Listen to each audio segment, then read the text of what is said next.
Good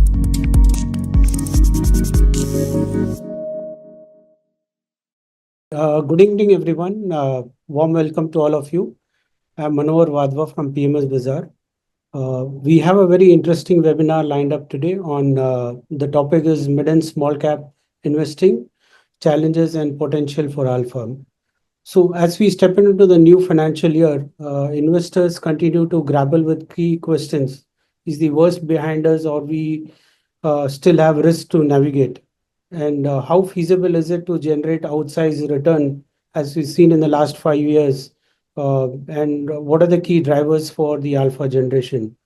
Uh, Also, should investors lean towards growth or value strategies to optimize the portfolio?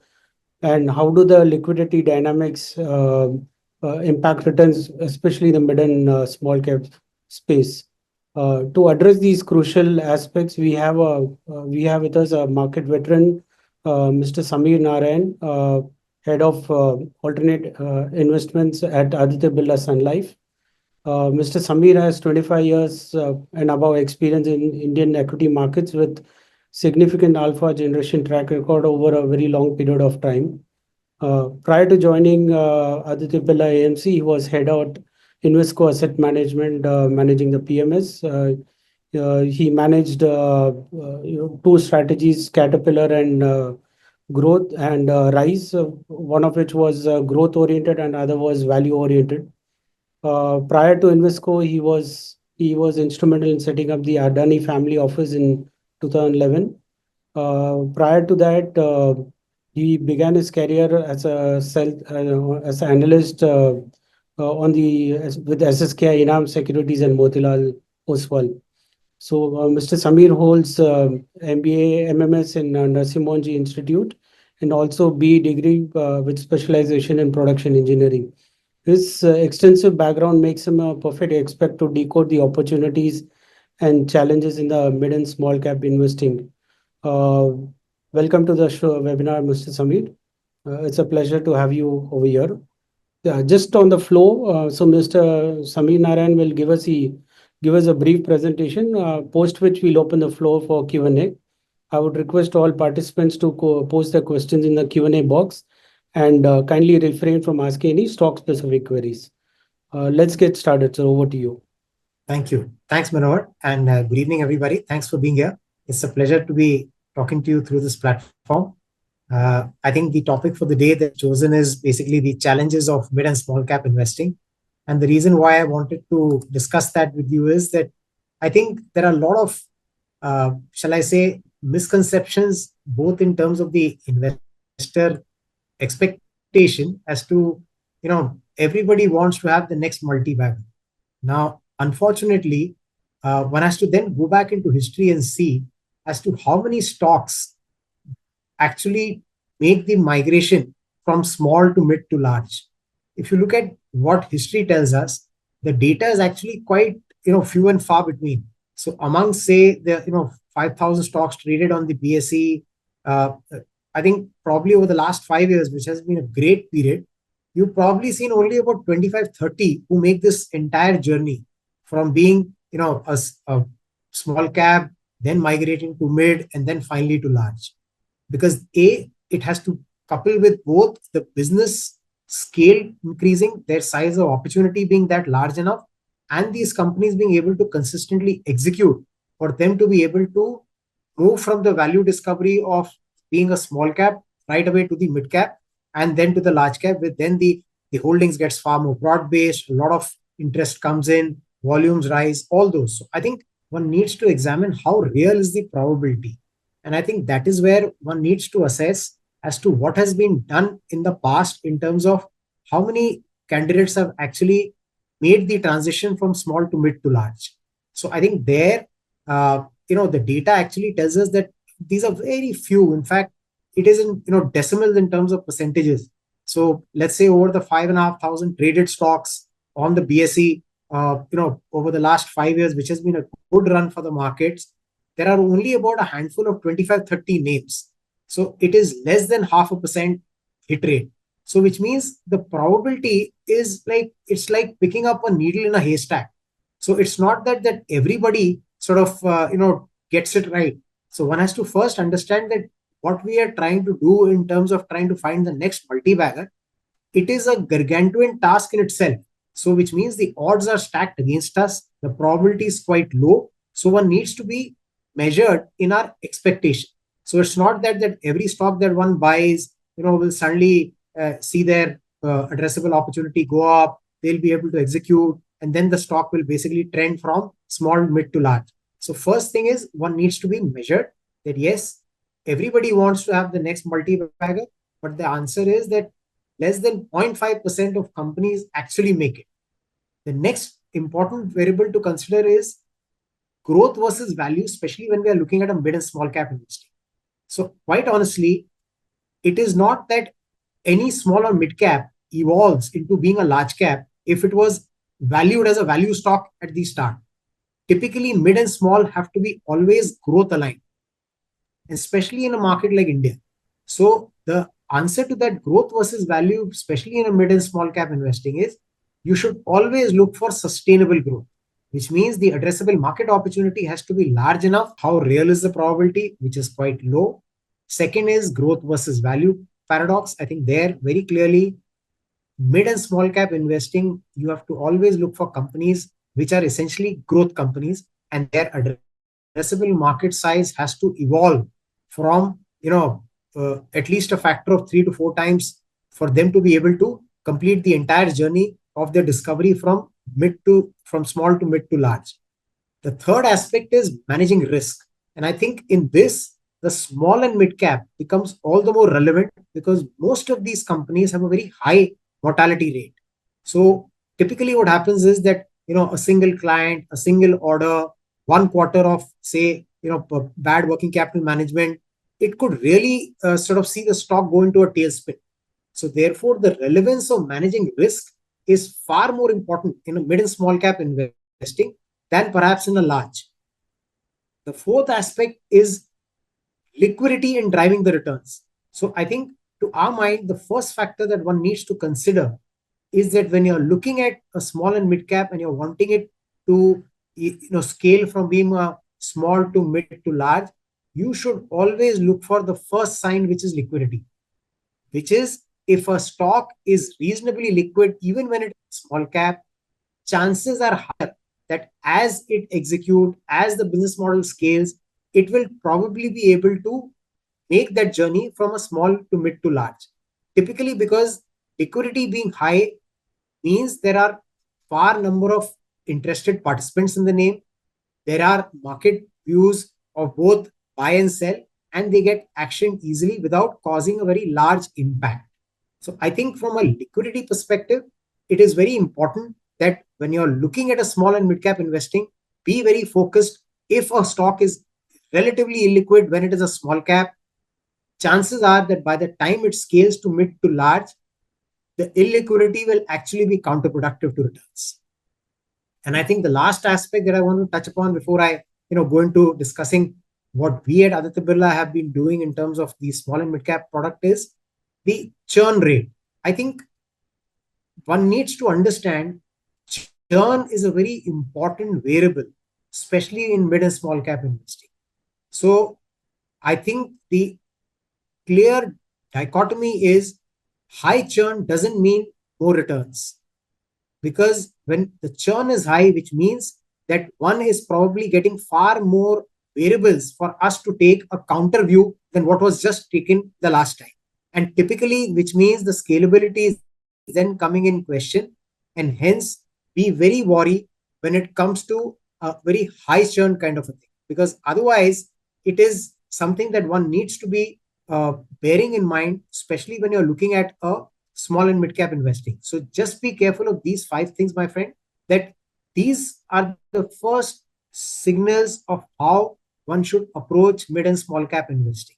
So first is you are working against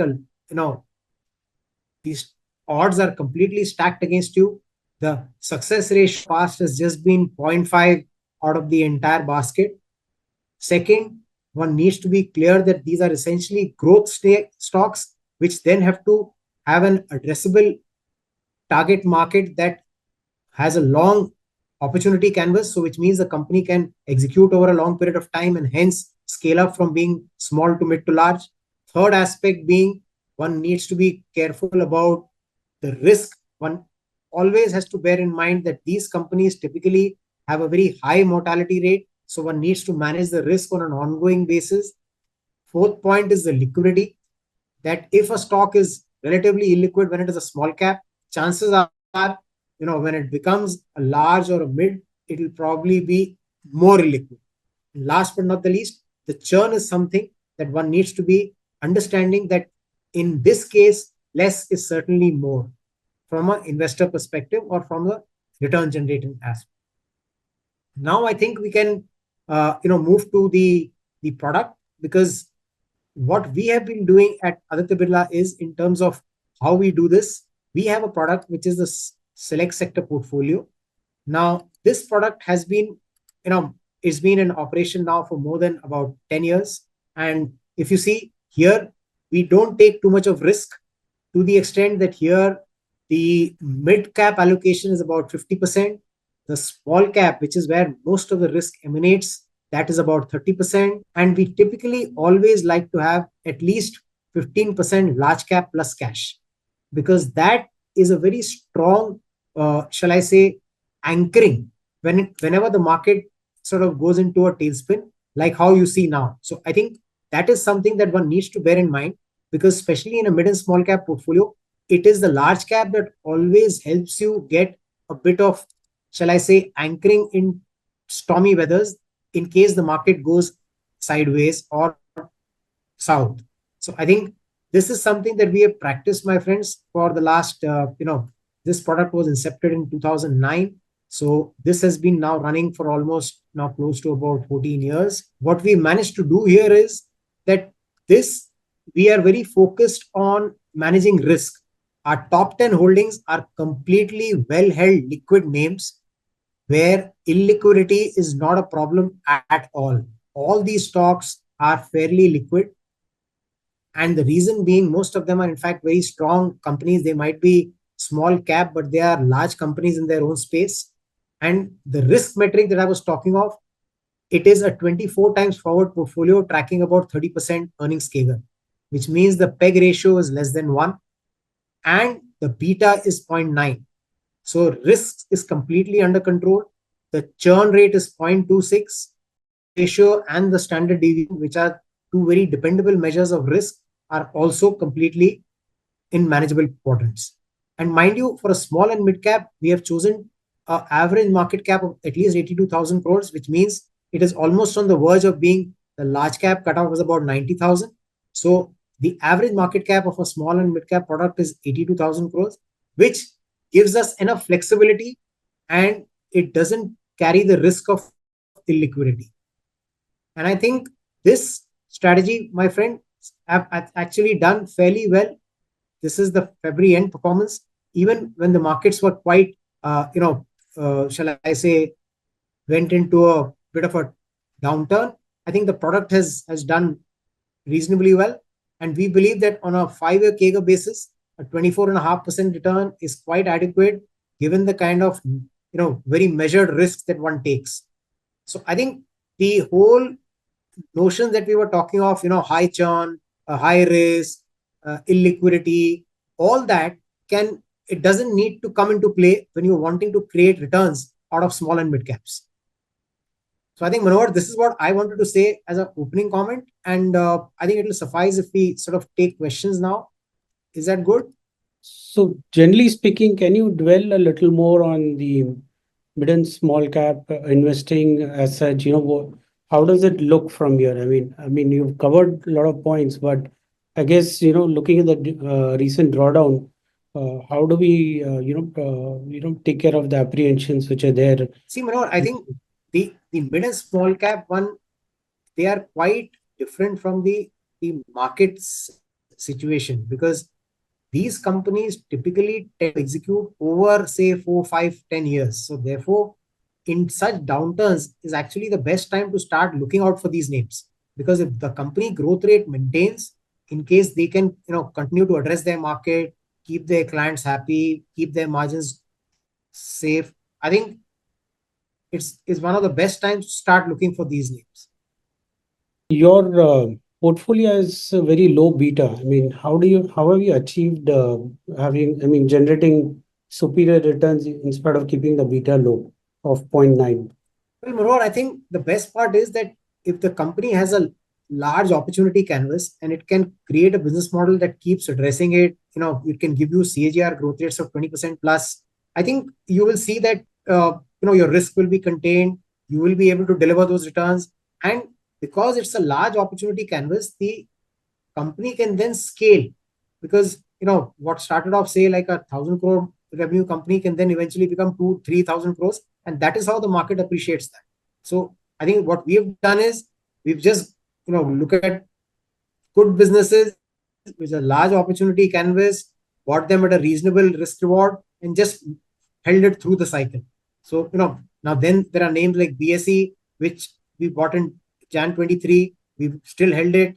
When we took exposure to Deepak Fertilizers for 1 year, the stock didn't do anything, because at that point in time, company had under its own control. They were completely executing it as per plan, but somehow the realizations, which is a function of the market prices of end products, that was not showing an uptick. The moment that did, I think the market saw the value, and the stock did fairly well in the subsequent period. So I think the idea is you buy a good business which has a long runway for growth, you buy it at a reasonable price, and then you just hold. Because if the company is doing what it can and what is under its own control, and as long as it's doing that, I think it's just a matter of time before the stock returns reflect the same. Yeah. So just trying to understand how does the next quarter earnings you think will shape up for the mid and small cap especially, and also for the broader market? The mid and small cap universe are far more exposed to the domestic economy. There are not that many export led businesses. So therefore, in domestic economy, we've had the growth coming off from 8 to 6%, and now the growth is starting to come back. So I think since most of them are domestic economy serving businesses, I think you will see that quarter on quarter the momentum will start showing to pick up in terms of earnings trajectory. And I think that's where our view aligns, that I think the earnings trough for the Indian market and economy at large, I think, has happened in September 24 quarter. So therefore, you saw Q on Q growth in December quarter. And to our mind, I think the March 25 numbers should also be good. So your portfolio has given around 13% return, whereas the index has given only 3% return in the last 1 year. What do you attribute your outperformance to in this kind of a volatile market? Well, Manoj, in fact, I shared our top 10 holdings. So if you look at our top 10 holdings, I think that tells you the answer, that a lot of these businesses are very strong businesses. They not all of them are quite cyclical in that sense. So we've just been patient enough. We've just not found enough reasons to be able to sell out of these stocks just because they were having a bad quarter or a bad couple of quarters. So we've chosen to just remain aligned, and I think that's the entire reason, that you look at as long as the company is doing what it can or what it should, and all the factors within its control, it is executing. So even though the stock is not moving, it's okay. So are the valuations of mid and small cap high compared towards the recent past? I mean, the trend, as in to say, of what we saw in maybe in 2018-20 shock. How do you compare the current valuation of mid and small cap vis-a-vis what we saw in 2018-20, where there was a deep sell-off? How was this market different from from the previous era? Well, I think the structure of the economy itself has undergone a sea change. So today, if you see, the entire structure of the economy has undergone a sea change. So I think the 18-20 is very different from what the current cycle is. So if you see, the current cycle is probably far more broad-based. Today you've got the advent of the PLI, so therefore there's a lot of local ecosystem that is a part of the vendor base, and I think the multiple is just a reflection of the longevity of the growth available. So I think today that is very different than what it was perhaps in 18 and 20. Okay, thank you. So the second question is, how equipped are these mid and small cap companies against the tariff storm which has been levied? Well, quite honestly, I think, as I said, most of these companies are domestic economy serving companies. So if you look at, the entire tariff overhang that we are seeing, which is a part of news for the last 2-3 days, well, India's trade deficit with the US is about $50 billion. So it's not something that, most of these companies would probably be participating in anyway. And, most of these tariffs are perhaps, since they're on a reciprocal basis, one would tend to see that there would be a give and take. And, it's all about creating a deal and getting a favorable position on the trade table. So it's whatever has happened in the last 48 hours is just the first act.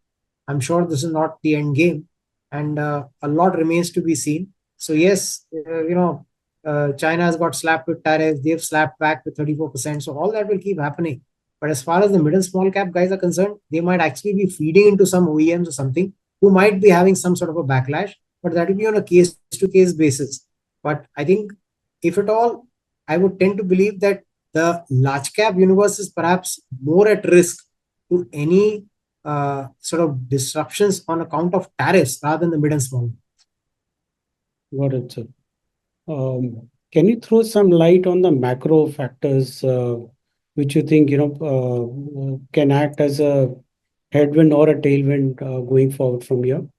See, I think one has to disaggregate this. Now, the interest rates are something that one has to see what is the average cost of finance to say an MSME or a SME, because that is where the employment gets generated. That is where, that is the heart of the Indian sort of manufacturing space. So I think there is enough evidence to believe that perhaps interest rates should start reversing from here. So you would probably have a rate cut cycle somewhere down the line. That's on the interest rate. And I think that would do well.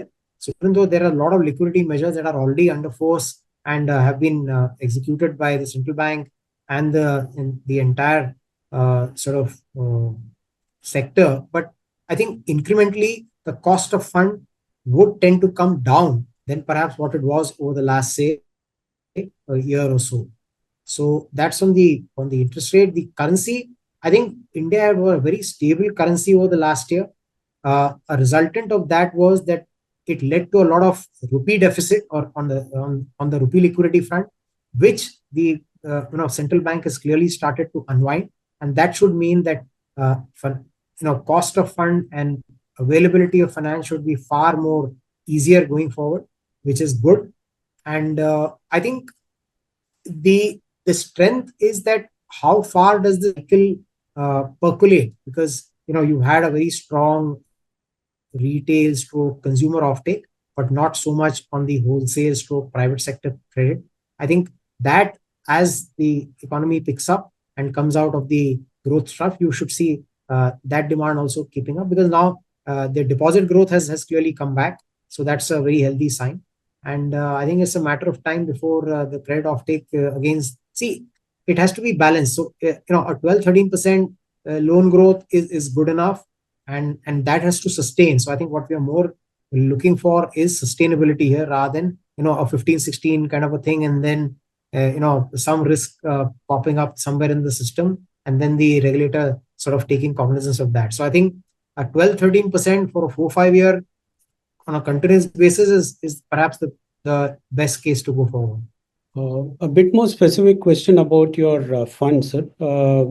So the question here is, what is the valuation method which you prefer to while figuring out an entry? And does it happen in a staggered basis, or do you go, or do you build a position based upon high conviction from day one? Well, actually, there's no, standard answer to that. So it depends on, you first, anything that you like, you typically, since we run very concentrated portfolios, we typically, once you start liking a name, you look, okay, it is offering you sort of earnings visibility of at least 12-13% over the near term. So then you start building a portfolio position at 1.5-2%. And then in case it corrects or gives you you start living with it for 2-3 quarters, you see how it performs, you add up and top up. But after 3.5, then the stock has to perform itself. So no position gets bought at a starting weight of 3.5 plus. I think that's the risk metrics that we follow. And thereafter, the market cap movement sort of leads to the weights wherever they go. Well, in the PMS, there's no restriction as such, but from the point of view of concentration, we typically trying to keep it around the low double digits. Yeah. On the same question, sir, how did you manage your risk in the recent downfall? Was it because of stock selection, or did you take some active, cash position,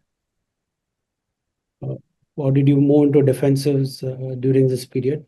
Sort of cash position. So yeah, I mean, the cash currently, it might be looking like the cash weight is slightly high.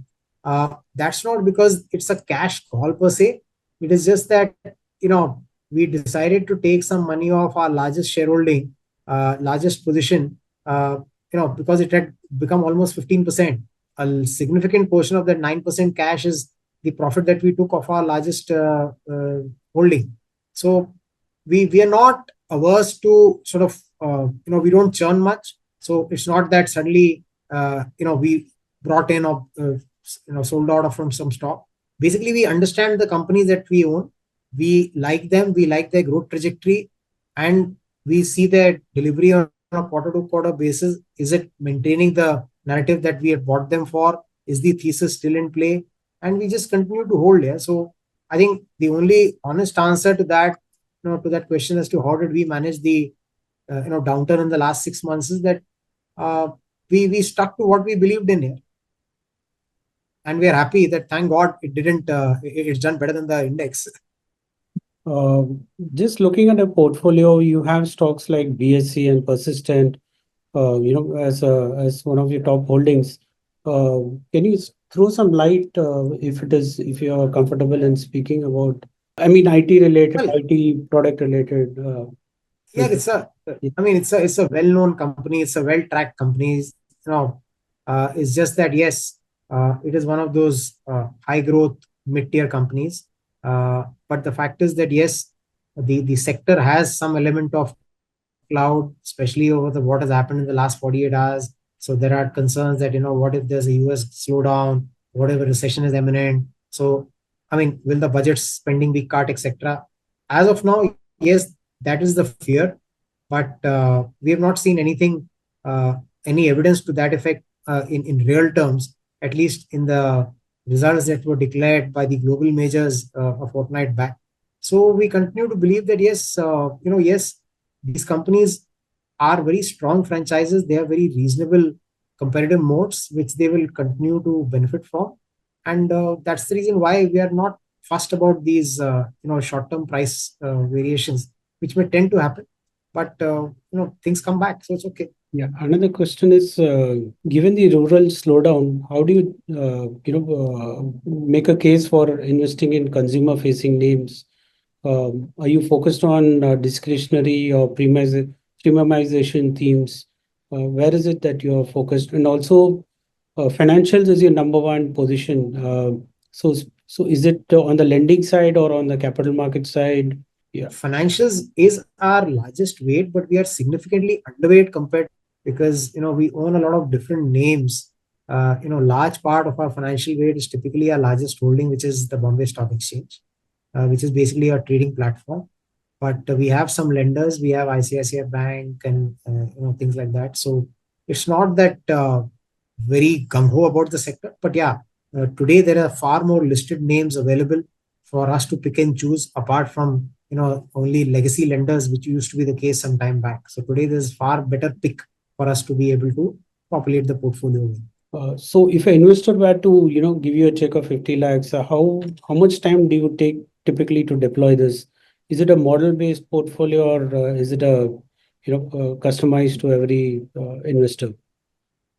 No, we run the portfolio as per model portfolio concept, because if we have thousands of clients, that doesn't mean that we can customize it for everyone. Commit that the portfolio of any incoming investor today will be completely looking like the model portfolio weights in a month's time. Got it. And therefore, you would be deploying it more or less as soon as you get. Absolutely. So there's no timing aspect, because timing is something I'm yet to find somebody, even in my last 27, 30 years of market experience, somebody who can say that he understands timing better than others. But does the investor has an option of doing an STP sort of an approach? Absolutely. Absolutely. Investors can certainly transfer to a liquid fund and then have a SWP or something which they can pre-decide their duration. So I have a question. What is your view on real estate at present? Well, I think it's a mature cycle. It's a rich cycle, and one needs to be careful, because in certain pockets, very clearly, the inventory buildup has begun to happen. So, which means in case the offtake doesn't keep pace, then what was compared to what was, say, the last 2-3 quarters back, the inventory will start accumulating, which is not a good sign. So one needs to be extremely choosy about which developer or which real estate company you're wanting to align. Given the fact that you had almost 25 years of experience, especially on the mid and small cap side, what do you feel is different in the current era, the last 3-4 years vis-a-vis? I know you touched upon PLI schemes, the other opportunities. Is there any more light you can throw on that, sir? I think today, if you look at Manoj, the listed space offers you a lot many more business models to evaluate, because the number of listed entities has gone up markedly over the last 2-3 years. And you're seeing that most of these companies are coming with some reasonable, credible history. So it is a good sample size to pick up and choose from. And I think the clear difference is that in a good cycle, people tend to pay too much for hope, which then sort of gets belied, and then the valuation is correct. But the companies typically tend to deliver earnings, even in case they can do that at a low double digit sustainably. I think it's a great situation, because history shows that not many companies deliver revenue growth, say CAGRs of say 12-13% over 10-15 years. So that's why what I mentioned earlier, that the whole thesis of trying to see how many small caps ultimately graduated to large caps, I think that number is very few and far between. And I would assume that would still continue to remain. But yes, periods of exuberance may tend to happen more now, because there are far more funkier business models that perhaps they don't have earnings. They are sort of disruptive businesses. They are banking on customer adoption or a habit change. So therefore, there's a lot of hope at the end of the rainbow, but they expect all to be given a multiple today itself, which is what perhaps the tougher question is about. Any advice for a newcomer investor who's looking first time to explore from a mutual fund into a PMS? Why to opt for a PMS? The PMS has actually been around for quite some time, and it is just that as the wealth effect in the country goes up, typically people would like to look at bespoke solutions, would like to have concentrated, curated portfolios. So I think the regulator has just made this option available for them, and anybody who has benefited and understood the compounding aspect of the markets through, say, mutual funds, this is another option available for them to be aligned to, say, a specific theme or a product, and understand the thesis, and then give it 3-5 years for them to hopefully generate a couple of percentage points more. So you also run a AIF fund, the CAT3 fund. Any differentiating factor vis-a-vis the PMS in terms of, do you participate in pre-IPOs over there? I mean, is there any strategy-wise any difference? Talking about our AIF offering, we have a AIF which is a PMS that was incepted in June 2018. So it is a flexi-cap product, which is basically a thematic. It is a India Special Opportunities portfolio. that is what we offer on the Cat 3 AIF platform. So it is a Cat 3 AIF, so it doesn't do unlisted. So we typically at the moment are confined to the listed space itself.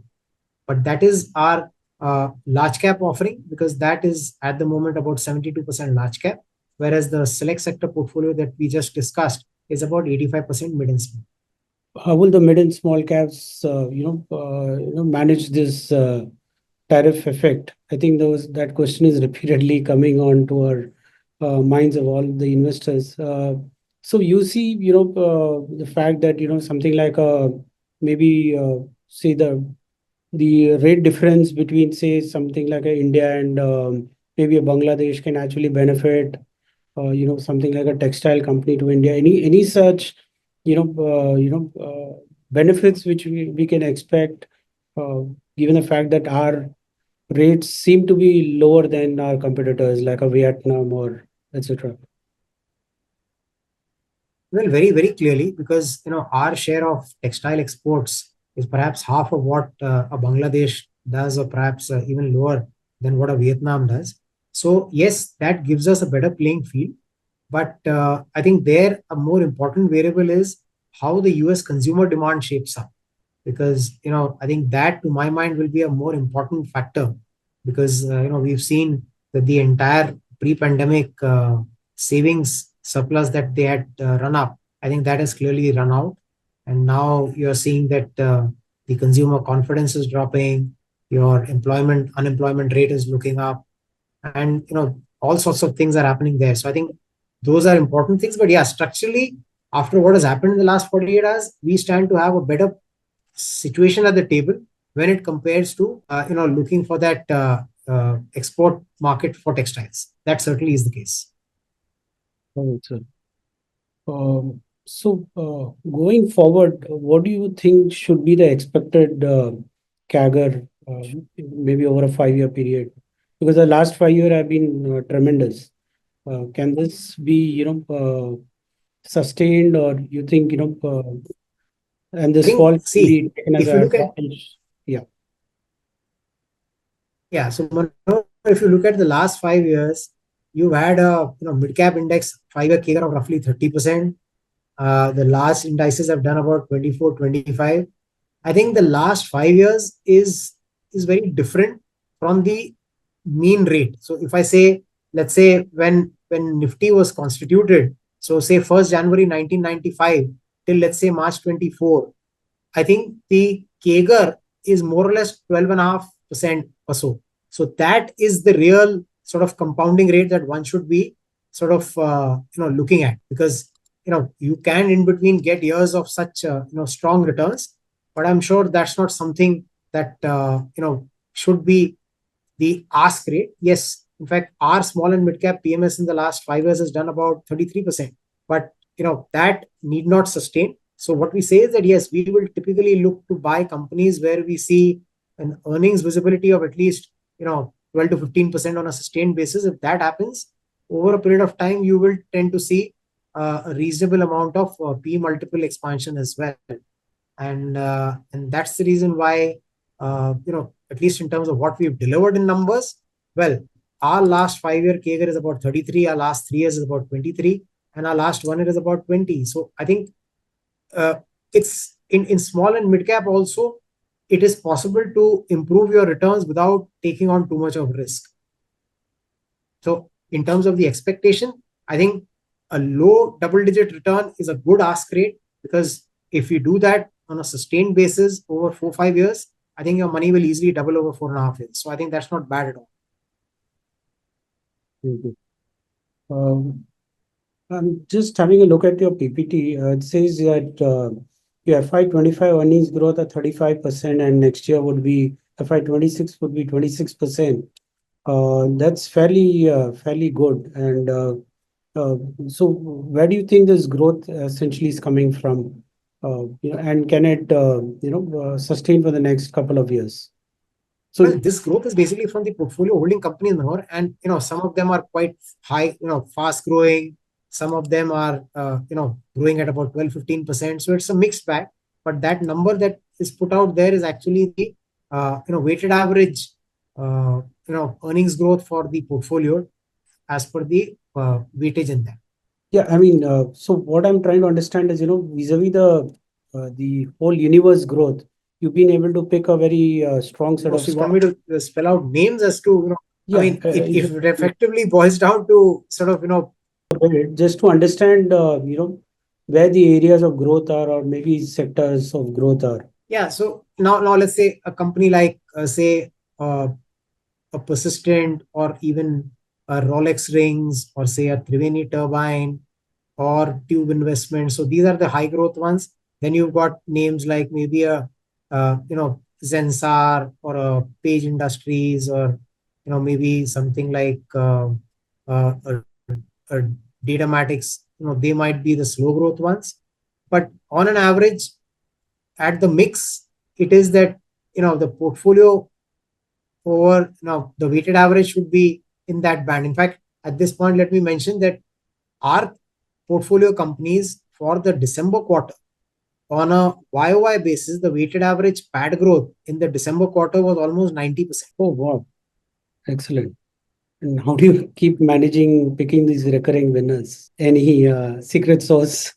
Just buy good stocks and keep holding them. That's it. Any concluding comments you would like? In fact, I can just see some questions. What is your opinion about buying high PE companies? Mr. Srivatsan has asked. Well, Mr. Srivatsan, I think our opinion on that is high PE does not necessarily mean high growth.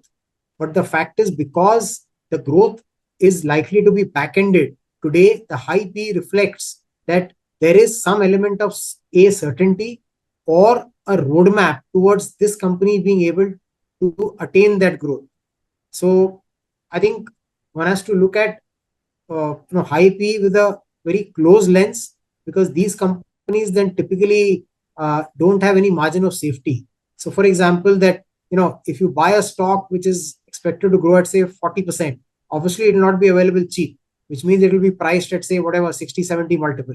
So even in case for some reason that 40% expected growth rate falls to 25 or 30, which by itself is not bad, the problem is the multiple from 70 will shrink to 50, 55. That is the problem. So in buying high PE companies, it tends to give you a lot of distortions due to the quarterly variations. There's one more question. What is the kind of quartile range that the SSP fund falls among compared to your peers? Well, my friend, I think you're smarter than us in comparison. Which small and mid cap product is giving about 20% return as of March end on a 1 year basis. So you can figure out which is the quartile.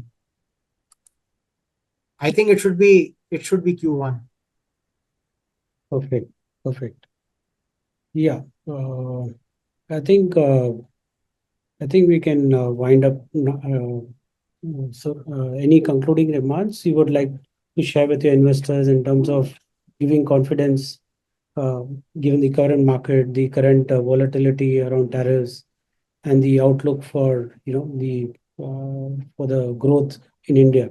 Well, Manohar, I think as Mr. Vidwat has asked me, that our portfolio stocks have better ROE than benchmark and better EPS growth than benchmark. What is the process behind this output? I think, sir, the only thing that we do is we look for companies with a long runway for growth. We look for companies which are looking at non-linear growth outcomes, which means they don't need capital to harness that growth. We look for margin of safety, and we look for businesses that have certain amount of longevity in terms of being able to scale from small to mid to large. So I think that is all that we do. That is what our process says, and that is all that we do in terms of execution.